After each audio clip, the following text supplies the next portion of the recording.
Histoire de sorcière.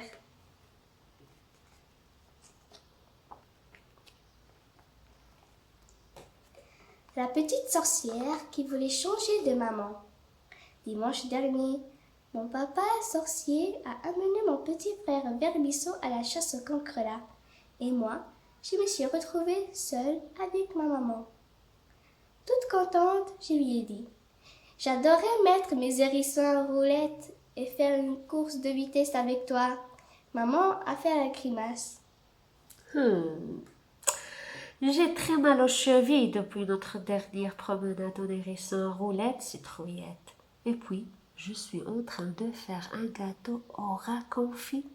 C'est le dessert préféré de Vermisseau. Ma bonne humeur s'est envolée et j'ai marmonné. C'est pas drôle d'avoir une mère avec des chevilles en mie de pain. Je préférais avoir une mère sportive. Maman a éclaté de rire. Quand tu t'énerves, ma citrouillette, tes cheveux deviennent vert salade. C'est assez rigolo. J'ai fait un énorme effort pour ne pas m'énerver. Et j'ai grogné. Tu préfères les cheveux violets de Vermisseau? Tu es injuste, A répondu maman. Et j'ai compris qu'elle pensait. Citrouillette est encore jalouse de Vermisseau. Ça m'a rendue folle de rage. Et j'ai bondi sur mes pieds. J'en ai assez de toi. Je vais chercher une autre maman. Zou! J'ai enfilé mes hérissons à roulettes et j'ai claqué la porte au nez de maman. Dans l'escalier, j'ai croisé Madame Supermuscle. De la main droite, elle tenait un sac de 100 kilos de pommes de terre. De la main gauche, une pieuvre géante pleine de tentacules. Et sur la tête, un sac rempli de cailloux.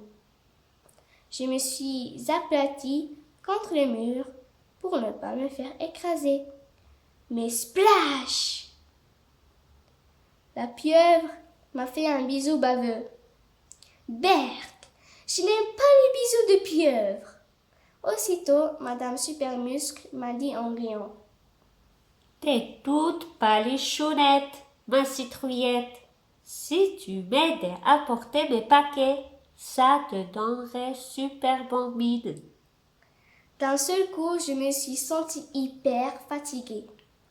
Ouh là là, ça devait pas être drôle d'avoir une maman qui portait des paquets sans arrêt. Et je me suis enfuie en courant. Dans le jardin, j'ai aperçu ma copine Ortie. Elle jouait au lancer des crapauds avec sa maman. Et je me suis dit, ça serait super si la maman d'Ortie acceptait de devenir ma nouvelle maman sportive. À cet instant, bing, j'ai buté contre un caillou. Et je me suis retrouvée par terre.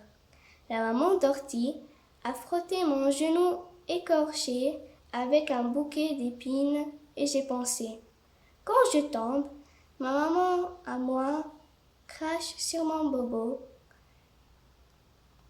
en chantant. Bouili-bou, bouili-bas, bobo vilain, va-t'en au loin. C'est une super formule maléfique. Et mon bobo s'en va toujours au galop. Alors, j'ai affirmé à Horty que j'avais trop mal pour jouer avec elle. Et je me suis réfugiée dans le parc à jeux des petits sorciers.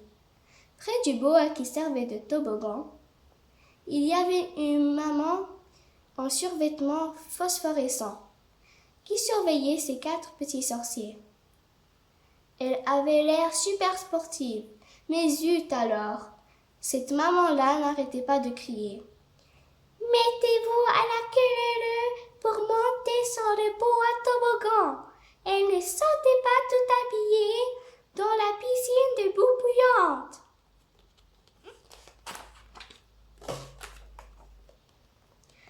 Ma maman à moi n'aimait pas les survêtements. Mais elle ne criait pas quand je faisais la folle avec Vermisseau. Quand on revenait à la maison, plus sale que des vieux vampires, elle chantonnait. Mes petits sorciers d'amour vont plouf, pataplouf, prendre un bain d'encre verte. Je me suis assise sur un banc pour mieux réfléchir et j'ai pensé, finalement, je n'ai pas très envie de changer de maman. Quand je suis rentrée dans ma maison, j'ai senti une délicieuse odeur flotter dans l'air et j'ai susurré, mine de rien. J'ai une énorme faim de sorcière. Maman et moi, nous avons joué à être des ogresses et nous avons dévoré la tarte au rat confit qu'elle venait de sortir du four. La l'air, il n'en restait plus pour Vermisseau. L'estomac bien plein, j'ai sauté dans les bras de maman, sorcière, et j'ai chuchoté dans son énorme oreille. Maman rougit, coco, caco. Ce qui veut dire, dans la langue des sorcières, tu sais que je t'aime très fort. Fini l'histoire.